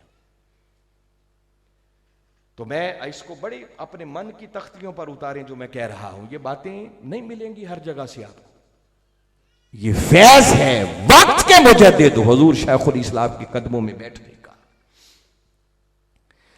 کلمہ کا معنی ہر صحابی، ہر کلمہ پڑھنے والا اعلان یہ کر رہا تھا کہ مولا جس دین کو غالب کرنے کے لیے تو نے اپنے محبوب کو بھیجا ہے، ہم کلمہ پڑھ کے اعلان کر رہے ہیں کہ اس دین کے غلبہ کے لیے کسی قسم کی قربانی دینے سے بھی دریغ نہیں کیے جائیں گے۔ مال بھی قربان کیا جائے گا، جان بھی قربان کی جائے گا۔ وہ جو کہا نا مال اور جان سے جہاد کرے، اور اگر کوئی کہے کہ اس پر قرآن کی کوئی آیت ہے سند، تو میں ایک آیت آپ کو اور سناتا ہوں، سورہ توبہ، اس کی آیت نمبر 111 ہے۔ باری تعالیٰ نے فرمایا ان اللہ اشتری من المؤمنین انفسہم واموالہم بِأَنَّ لَهُمُ الْجَنَّةَ، فرمایا بے شک اللہ مومنوں سے خرید لیتا ان کی جانیں بھی اور ان کے مال بھی۔ وہ کن سے خریدتا ہے؟ بولیے ذرا، ان اللہ اشتری من المؤمنین، مومنوں سے یہ سودا ہو جاتا ہے کہ اب جانیں بھی میری، مال بھی میرے۔ اچھا، اللہ نے جانے اور مال لے کے کیا کرنے ہیں؟ کوئی ڈیکوریٹ کر کے سجانے ہیں اس نے؟ نہیں، وہ کہتا ہے یہ جان اور یہ مال جس دین کو میں غالب دیکھنا چاہتا ہوں اور جس دین کے غلبہ کے لیے میں نے اپنے محبوب کو بھیجا ہے، اب سودا یہ ہو گیا کلمہ پڑھ کے کہ تم اپنی جانیں بھی اور اپنے مال بھی اس دین کی سربلندی کے لیے خرچ کرو گے، تاکہ میرا منشا پورا ہو اور میرے محبوب کی بعثت کا مقصد پورا ہو۔ اچھا مولا اگر یہ جانے اور مال اس میں خرچ کریں گے تو ہمیں کیا ملے گا؟ تو فرمایا بِأَنَّ لَهُمُ الْجَنَّةَ، سودا ہو گیا، تم جانے مجھے دے دو، مال مجھے دے دو، میں خدا اس کے بدلے تمہیں جنت عطا کروں گا۔ یہ ایمان کا معنی بتا رہا ہوں، مومن کا یہ سودا ہو جاتا ہے۔ قیامت تک جب بھی کوئی شخص کلمہ پڑھتا ہے تو آج بھی اس کے کلمے کا معنی یہ ہے کہ وہ اللہ اور اس کے رسول صلی اللہ علیہ وسلم کے ساتھ اپنی وفاداری کا اعلان کرتا ہے کہ مولا اگر میری زندگی میں اس دین پر کبھی کوئی کڑا وقت آیا تو اس دین کے تحفظ کے لیے سب کچھ قربان کرنے سے بھی دریغ نہیں کیا جائے گا۔ آج یہ معنی ہم بھول گئے ایمان کا۔ حکیم الامت علامہ اقبال نے شاید اسی لیے کہا تھا کہ یہ شہادت گہے الفت میں قدم رکھنا ہے، یہ شہادت گہے الفت میں قدم رکھنا ہے۔ لوگ آسان سمجھتے ہیں مسلمان ہونا، یہ مسلمانی اتنی آسان نہیں ہے کہ نمازیں پڑھ لی، روزے رکھ لیے، حج عمرہ کر لیا تو مسلمانی کے تقاضے پورے ہو گئے۔ ہم سے تو وہ بھی نہیں ہو پاتا، مسلمانی کچھ اسے آگے بھی ڈیمانڈ کرتی ہے۔ غالباً یہ حضرت اقبال ہی تھے یا کسی اور کا یہ شعر ہے، وہ اکثر گنگناتے تھے۔ وہ کہتے تھے مولا میری زندگی کا مقصد تیرے دین کی سرفرازی، وہی دین کے غلبے کی بات ہے۔ میری زندگی کا مقصد تیرے دین کی سرفرازی، میں اسی لیے مسلمان، میں اسی لیے نمازی۔ یہ اسی پر زور ہے. اگر وہ دین ہی سرفراز نہ ہوا، وہ دین ہی غالب نہ ہوا جو اللہ نے بھیجا ہے تاکہ میرے بندوں کی دنیا بھی سنورے آخرت بھی سنورے، تو اللہ نے ہمارے کلمہ پڑھنے کو کیا کرنا ہے؟ کلمہ پڑھ کے یہ سودا ہوتا ہے بندے کا. خیر، کملی والے آقا صلی اللہ علیہ وسلم آئے، آپ نے تحریک کا آغاز کیا، صحابہ کرام اس کے کارکن بنے، قربانیوں کی ایک تاریخ رقم ہوئی، اور بالآخر وہ مرحلہ آیا جب کملی والے آقا صلی اللہ علیہ وسلم 8 ہجری میں فاتحانہ شان کے ساتھ مکہ کی سرزمین میں داخل ہوئے. اور جس دین کو اللہ نے غالب کرنے کے لیے بھیجا تھا، آپ نے ایک مرتبہ اس دین کو باطل نظاموں پر غالب کر کے دکھا دیا، اور دنیا کے کونے کونے تک پھر اسلام کا پیغام پہنچا. مگر 14 صدیوں کی تاریخ بتاتی ہے کہ جس دین کو آقا نے غالب کر کے دکھایا تھا، پھر اس دین پر کئی مرتبہ زوال آیا. مگر جب بھی زوال آیا تو باری تعالیٰ نے اپنے محبوب کی امت میں کسی نہ کسی مرد کلندر کو بھیجا، جس نے پھر اس اسلام کے غلبہ کے لیے تحریک چلائی، لوگوں نے قربانیوں کی تاریخ رقم کی، اور دین اور امت پر آنے والے زوال کو پھر عروج میں بدلا. مگر آج ہم جس دور سے گزر رہے ہیں، اس میں رتی برابر شک نہیں ہے کہ اس وقت دین اور امت پھر زوال کا شکار ہے. اس زوال کی ہزاروں جہتیں ہیں. مگر موٹی سی بات جو میں نے پہلے بھی اشارتاً کی ہے، ذرا سوچیں ٹھنڈے دل سے کہ اس سے بڑا زوال اور کیا ہوگا کہ اللہ نے ہمیں آسمانوں سے یہ ایک ہی کتاب عطا کی ہے جسے قرآن کہتے ہیں. ہماری زندگی بیت جاتی ہے، ہمیں ڈھنگ سے پڑھنا بھی کوئی نہیں آتی. اس سے بڑا زوال کیا ہوگا؟ بحثیت امت ذرا جائزہ لے لیں، اور جن خوش نصیبوں کو یہ قرآن پڑھنا آ جاتا ہے، ذرا سوچیں ان میں سے وہ کتنے بچتے ہوں گے کہ جو پڑھیں تو پھر ان کو سمجھ بھی آتی ہے کہ اس قرآن کے اندر لکھا کیا ہے. ہم بیٹھے ہوئے اپنے احوال کا جائزہ لیں تو دودھ کا دودھ اور پانی کا پانی ہو جائے گا. میں کبھی کبھی سوچتا ہوں کہ جس امت کو یہ قرآن پڑھنا کوئی نہیں آتا، جن کو سمجھ کوئی نہیں ہے، انہوں نے عمل خاک کرنا ہے، کیا عمل کریں گے؟ ہمیں تو وہ چند باتیں جو گھر سے وراثت میں مل گئیں، یا کبھی وقت پر مسجد میں آ گئے اور مولانا صاحب نے کوئی اچھی بات کر دی اور کانوں میں پڑ گئی، تو بس ان چند باتوں پر گزارا کر کے، جسے کہتے ہیں نا ڈنگ ٹپاؤ، بس زندگی کے دہاڑے پورے کر رہے ہیں، اور ہمارا دین سے کوئی نہیں رہا ہے. حالانکہ جس ملک میں رہتے ہیں یہ کافروں کا ملک نہیں ہے، اسلامی جمہوریہ پاکستان آزاد اسلامی ریاست ہے، دین سیکھنے پر کوئی پابندی نہیں ہے. مگر ایک ہی کتاب ہے جو اللہ نے ہمیں آسمانوں سے دی ہے، جو ہمیں نہ پڑھنی آتی ہے نہ ہمیں سمجھ ہے کہ اس میں لکھا کیا ہے. اس سے بڑا زوال کیا ہوگا؟ جتنی کلیئرٹی اس بات کے اندر ہے نا، کوئی ڈاؤٹ نہیں کہ دین پر زوال ہے، اسی طرح علی وجہ البصیرت میں اگلی بات کرنے لگا. اور میری بات کو ہر ذہن میں پیدا ہونے والے اشکال اور سوال کو ایک طرف رکھتے ہوئے آپ نے سننا ہے. اور میں پہلے جملہ کہہ رہا ہوں کہ میں جو کہنے والا ہوں میں جوش خطابت میں نہیں کہنے لگا، میں ہوش و ہوا سے کہہ رہا، اور جو کہوں گا اس کا ذمہ دار بھی میں ہوں گا. مگر بات بڑی اہم ہے، میں اس لیے یہ جملے کہہ رہا ہوں. اور جیسے ہی میں نے یہ بات کرنی ہے، شیطان نے کئی وسوسے بھی پیدا کرنے ہیں، مگر سنیں غور سے آج میں جو کچھ کہہ رہا. جس طرح اس بات میں شک نہیں ہے کہ اس وقت دین پر زوال ہے، اسی طرح اتنی کلیئرٹی کے ساتھ میں کہہ رہا ہوں کہ اس وقت روئے زمین پر آقا کے دین کے غلبہ کے لیے اگر کوئی صحیح معنوں میں تحریک کام کر رہی ہے تو اس تحریک کا نام ہے تحریک منہاج القرآن. اور اگر کوئی قیادت کام کر رہی ہے تو اس قیادت کا نام ہے ڈاکٹر محمد طاہر القادری.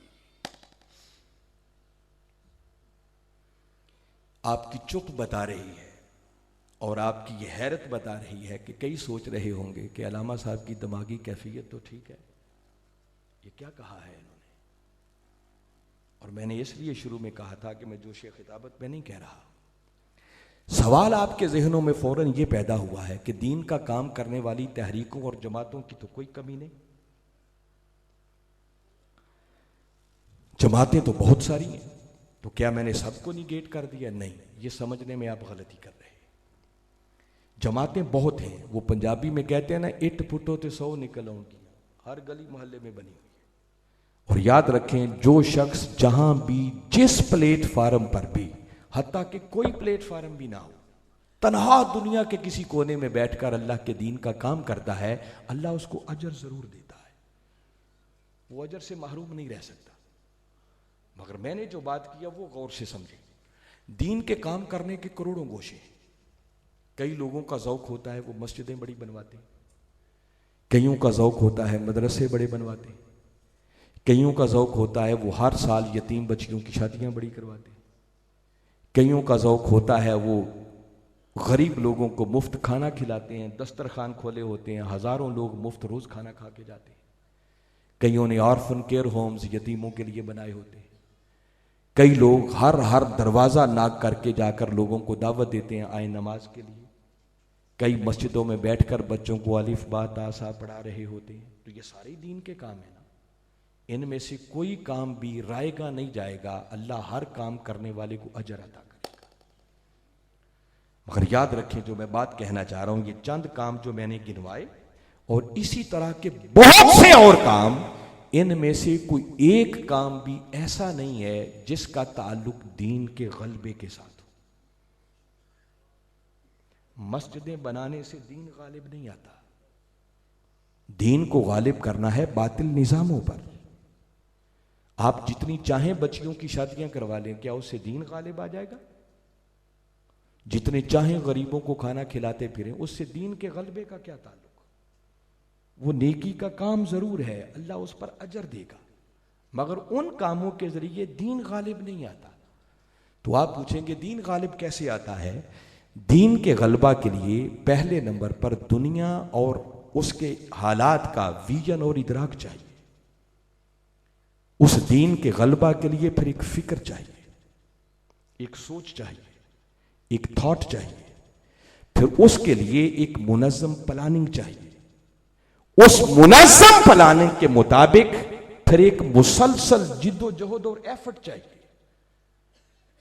تب جا کر آپ کہیں سوچ سکتے ہیں کہ ہو سکتا ہے میری اس جد و جہد کے نتیجے میں دین کے غلبے کے بھی کوئی امکانات نکلے۔ جب اس پہلو کو مد نظر رکھتے ہوئے آپ سوچتے ہیں نا، تو 99% تنظیمیں اور جماعتیں وہ ہیں جن کے نزدیک یہ سوچ ایگزسٹ ہی نہیں کرتی، ان کا اس سے سروکار ہی کوئی نہیں ہوتا، وہ جسٹ ایک نیکی کا کام سمجھ کے دین کی خدمت کر رہے ہوتے ہیں اور اللہ ان کو اجر عطا کرے گا۔ میں نے کہا ان کی محنت رائے گا نہیں جائے گی، مگر اس کے ذریعے دین غالب نہیں آ سکتا۔ اور یہ جو بات میں کہہ رہا ہوں کہ ان کاموں کے ذریعے دین غالب نہیں آتا، یہ دین کے غلبے کے کام کے برابر نہیں ہو سکتے، میں ساتھ ہی آپ کی سیٹسفیکشن کے لیے قرآن کی آیت بھی پڑھ دیتا۔ سورہ توبہ اس کی آیت نمبر 19، باری تعالیٰ نے عجیب بات قرآن پاک میں کی ہے۔ اس مقام پر باری تعالیٰ نے ارشاد فرمایا، اجعلتم سقایۃ الحاج و امارۃ المسجد الحرام کمن آمن باللہ والیوم الآخر وجاہد فی سبیل اللہ۔ فرمایا لوگو کیا تم نے حاجیوں کو پانی پلانے کے کام، ذرا غور کریں، عام غریبوں کو کھانا کھلانے کی بات نہیں ہو رہی، کن کو پانی پلانا؟ حاجیوں کو پانی پلانا، وَإِمَارَةَ الْمَسْجِدِ الْحَرَامِ، اور مسجد حرام کی آبادی اور اس کی تعمیر کا کام۔ فرمایا لوگوں کیا تم نے ان کاموں کو، حاجیوں کو پانی پلانا، مسجد حرام کی تعمیر، اس کی آبادی کے کام کو اس شخص کے کام کی مانند بنا لیا جو اللہ پر ایمان لایا، آخرت پر ایمان لایا، وَجَاهَدَ فِي سَبِيلِ اللَّهِ، اور پھر جس نے دین کے غلبہ کے لیے اللہ کی راہ میں جہاد کیا۔ فرمایا یہ حاجیوں کو پانی پلانے کا کام، اللہ کا گھر مسجد حرام، اس کی تعمیر اور آبادی کا کام اس کی مانند نہیں ہو سکتا جس نے اللہ کے دین کے غلبہ کے لیے جہاد کیا۔ فرمایا کہ تم نے ان کو برابر کر دیا۔ آگے کیٹاگوریکلی فرمایا لا یستوون عند اللہ، یہ کام کبھی برابر نہیں ہو سکتا۔ اور اس سے اگلی آیت میں مزید اس کی وضاحت فرمایا الذین آمنوا وہاجروا وجاہدوا فی سبیل اللہ باموالہم وانفسہم، جو ایمان لائے، جنہوں نے ہجرت کی اور جنہوں نے اپنے مال اور جان سے پھر دین کے غلبہ کے لیے جد و جہد کی، جہاد کیا، ان کے لیے فرمایا اعظم درجۃ عند اللہ، فرمایا ان کے لیے اللہ کے ہاں بڑے اونچے درجات ہیں۔ سبحان اللہ، ان کے کیا ہی کہنے، ان کا مقابلہ ہی کوئی نہیں ہے۔ تو میں نے فرمایا یہ جو روٹین کے کام ہیں ان کا تعلق دین کے غلبہ کے ساتھ نہیں ہے، اور 99% تنظیموں کے ہاں یہ سوچ نہیں پائی جاتی۔ جو میں نے 1% کی گنجائش رکھی ہے، ممکن ہے کچھ جماعتیں، کچھ تنظیمیں ایسی بھی ہوں جو دین کے غلبے کی بات کرتی ہوں، وہ بھی انقلاب کا نعرہ لگاتی ہوں۔ اگر ایسی کوئی 2 4 5 10 قیادتیں آپ کو سمجھ میں آتی ہوں کہ وہ بھی ایسا کر رہے ہیں، تو میں آپ کو پھر دعوت فکر دے رہا ہوں۔ میں نے 4 5 چیزیں گنی ہیں، ان قیادتوں کو سامنے رکھ لیں اور ذرا سوچیں کہ یہ بندہ جو دین کے غلبے کا نعرہ لگا رہا ہے، اس کو دنیا کے حالات کا ادراک کتنا ہے، اس کے پاس اس دین کے غلبہ کے لیے فکر، سوچ اور تھاٹ کیا ہے، اس کے لیے، اس مقصد کے لیے منظم پلاننگ کتنی ہے، اب تک زندگی میں اس نے کیا جدوجہد کی ہے اس مقصد کے لیے۔ صرف چند چیزوں پر آپ انالیسس کریں گے نا تو جسے کہتے ہیں دودھ کا دودھ اور پانی کا پانی، ہر چیز نکھر کے سامنے آ جائے گی۔ اور ان میں سے بہت سارے لیڈر آپ کو ایسے ملیں گے جو محض حادثاتی طور پر لیڈر بن گئے، ارد گرد کے حالات سے متاثر ہوئے کہ نعرہ بڑا اچھا ہے، چلو تم بھی نعرہ لگاؤ، حادثاتی طور پہ لیڈر بن گئے۔ مگر میں جس قیادت کی بات کر رہا ہوں، جس کو دنیا ڈاکٹر محمد طاہر القادری کے نام سے یاد کرتی ہے، نارووال والو یاد رکھو وہ کوئی حادثاتی لیڈر نہیں ہے۔ ڈاکٹر طاہر القادری ابھی پیدا بھی نہیں ہوا تھا، ان کی ولادت سے بھی قبل ان کے والد گرامی حضرت ڈاکٹر فرید الدین قادری رحمت اللہ تعالی علیہ نے اللہ کے گھر خانہ کعبہ میں مقام ملتزم پر کھڑے ہو کر خانہ کعبہ کے غلاف کو تھام کر اللہ کی بارگاہ میں دعا کی تھی کہ مولا ایک ایسا بیٹا عطا کر جو تیرے محبوب کے لائے ہوئے دین کی ایسی خدمت کرے کہ دین کا جھنڈا پھر پوری دنیا پر لہرائے۔ یہ دعا قبول ہوئی اور کملی والے آقا صلی اللہ علیہ وسلم نے بشارت دی کہ فرید الدین تمہیں مبارک ہو، تمہاری دعا قبول ہوئی، اللہ آپ کو بیٹا دے گا اور اس کا نام بھی طاہر رکھنا۔ آقا نے اور کیا کیا کرم نوازیاں کی، وہ ایک الگ پورا مفصل چیپٹر ہے۔ میں جھنگ میں رہا ہوں کم و بیش 4 سال، اور ان لوگوں سے مجھے ملاقات کا شرف ہے جو قبلہ حضور کے بچپن کے ساتھی، کلاس فیلوز ہیں۔ میں نے اپنے کانوں سے سنا، وہ کہتے ہیں کہ ڈاکٹر طاہر القادری ابھی پرائمری اسکول میں پڑھتا تھا، تو اس وقت بھی یہ اپنے گھر کے باہر ایک پتھر ہوتا اس پہ چڑھ جاتے، گلی محلے کے بچوں کو، کلاس فیلوز کو اکٹھا کر لیتے اور انقلابی خطاب کرتے، اور اس وقت کہتے تھے کہ میں اپنے آقا کے دین کی ایسی خدمت کروں گا کہ دین کا جھنڈا پوری دنیا پہ لہرائے گا۔ آپ ابھی یونیورسٹی کے طالب علم تھے، منہاج القرآن کا بھی وجود ہی نہیں تھا۔ 1973 میں آپ نے ایک ڈائری لکھی، وہ ڈائری پڑھنے سے تعلق رکھتی ہے۔ آپ کی کتاب ہے قرآنی فلسفہ انقلاب، ممکن ہے باہر سٹال پہ موجود ہو۔ اس کے اینڈ پر اس ڈائری کی تصویریں لے کے وہ ساری چیزیں شامل کی گئی ہیں، ان کو پڑھیں، آپ کا ایمان تازہ ہو جائے گا۔ میں صرف خلاصہ بتا رہا ہوں۔ آپ 1973 میں لکھتے ہیں کہ آقا کے دین کے غلبہ کے لیے میں ایک تحریک چلاؤں گا۔ شروع میں لوگوں کو میری بات سمجھ میں نہیں آئے گی، لوگ میرا مذاق اڑائیں گے، ٹھٹھا کریں گے، رستے میں بڑی بڑی رکاوٹیں آئیں گی، مگر دنیا کی کوئی طاقت میرے اٹھے ہوئے قدموں کو روک نہیں سکے گی۔ قربانیوں کی ایک تاریخ رقم ہوگی، اور بالآخر وہ وقت آئے گا جب اس دھرتی پر مصطفی انقلاب کا سویرا طلوع ہو کر رہے گا۔ میں نے تو اپنے لفظوں میں اس کا ترجمہ کیا ہے، اصل ڈائری پڑھیں گے تو آپ کو سمجھ آئے گی وہ بندے نے کیسی منظر کشی کی ہوئی ہے۔ آج بھی آپ کبھی سوچیں، بلکہ میں اس سے پہلے ایک بات بتاتا ہوں، میں خود جب جامعہ اسلامیہ منہاج القرآن میں پڑھتا تھا، یہ 80s کے اواخر کی بات ہے، اس وقت آپ کی مصروفیت بڑی بڑھ گئی، باقاعدہ کلاسیں نہیں پڑھاتے تھے، مہینے کے بعد ساری جامعہ کے طلبہ کو اکٹھا کر کے آپ نشست کرتے، تو کئی بار آپ فرماتے ہم طلبہ سے کہ بیٹے دھیان سے پڑھا کرو، ایک وقت آنا ہے میں نے آپ سے بڑے بڑے کام لینے، اور یہ اس وقت کی بات ہے جب پاکستان کے باہر ابھی منہاج القرآن کا کوئی وجود نہیں تھا، یہ 80s کے اواخر کی بات بتا رہا ہوں۔ تو فرماتے کہ دھیان سے پڑھا کرو، میں نے بڑے بڑے کام لینے ہیں، آپ میں سے کسی کو امریکہ میں ڈائریکٹر بنا کے بھیجوں گا، کسی کو لندن میں ڈائریکٹر بنا کے بھیجوں گا، کسی کو فرانس میں بھیجوں گا، کسی کو جرمنی بھیجوں گا، کسی کو اسپین میں بھیجوں گا۔ ہم ان کی باتیں سن کے ایک دوسرے کے چہروں کو تکتے کہ کیا ہماری شکلیں اس قابل ہیں کہ صفوں پہ بیٹھ کے پڑھنے والے ہم ڈائریکٹر بن کے جائیں گے؟ اس وقت سمجھ نہیں آتی تھی، مگر آج وقت نے ثابت کر دیا کہ جنگ سے اٹھنے والے ایک متوسط گھر کے اس فرد نے دنیا کے 100 سے زیادہ ممالک میں اتنا عظیم الشان نیٹ ورک قائم کیا ہے کہ صرف یو کے جیسے ملک کے بریڈ فورڈ شہر میں 5 ایکڑ کی سرزمین پر یورپ کا سب سے بڑا اسلامک سینٹر قائم ہے، جہاں 1-1 انچ پاؤنڈوں میں ملتا ہے۔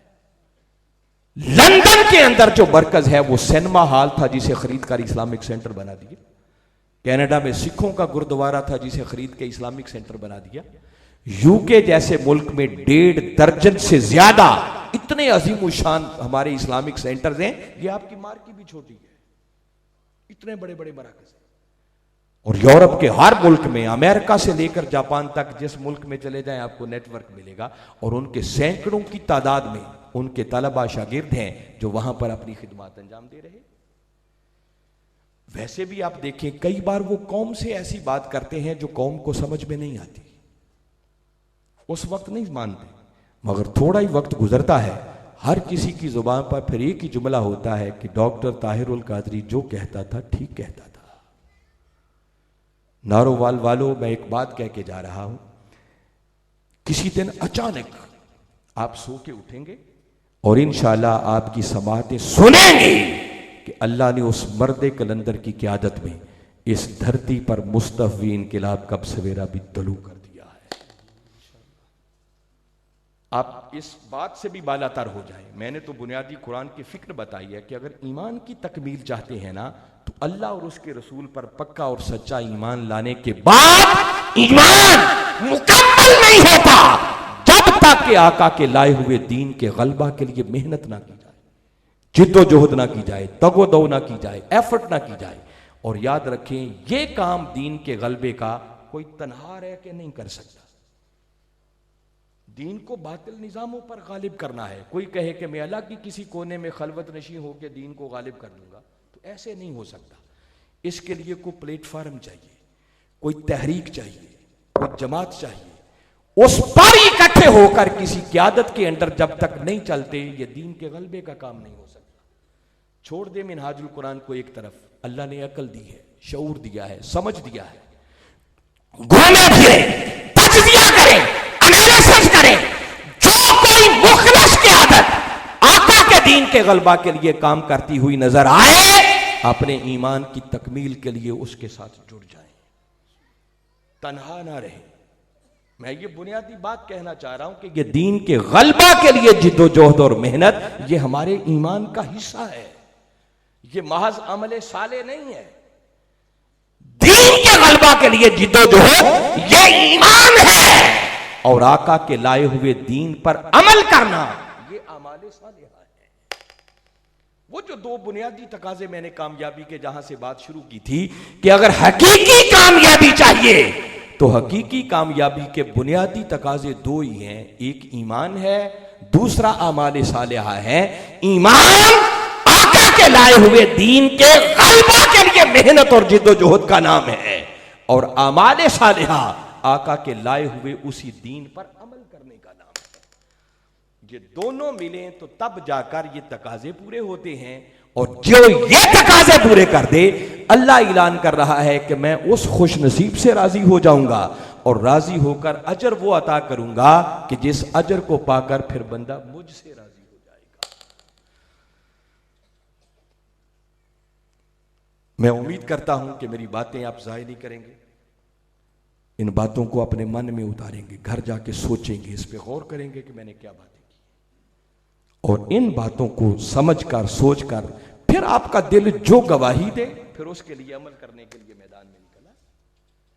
مگر آپ کے لیے آسانی کر دیتا ہوں، جب آپ انالیسس کریں گے، تجزیہ کریں گے، تو دین کے غلبہ کے لیے حقیقی معنوں میں کام کرنے والی کوئی تحریک نظر آئے گی تو اس تحریک کا نام منہاج القرآن ہوگا، اور اس قیادت کا نام ڈاکٹر محمد طاہر القادری ہوگا۔